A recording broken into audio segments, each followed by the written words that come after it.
हम पुनीता चौधरी एगो भगवती के गीत गबै छी। आशा करै छी जे ई गीत सबके नीक लागत तऽ लाइक करब, सब्सक्राइब करब, कमेंट करब, शेयर करब। जय मिथिला, जय मैथिली।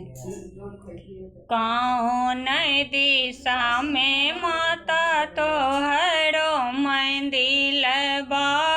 कौन दिशा में माता तोहरो मंदिर बा, मैं जान सकी जरा दर्शन दो कथी कोने रंग मंदिर माँ के, कोने रंग के बड़िया, कोने रंग मंदिर माँ के, कोने रंग के बड़िया,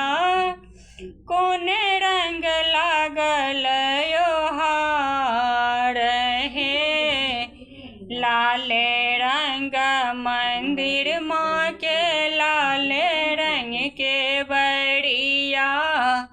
लाले रंग मंदिर माँ के, लाले रंग के बड़िया,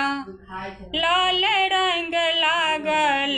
के ओहार हे,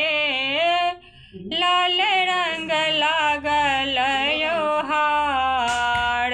हे, कौने दिशा में मैया तोहरो मंदिर बा, मैं जा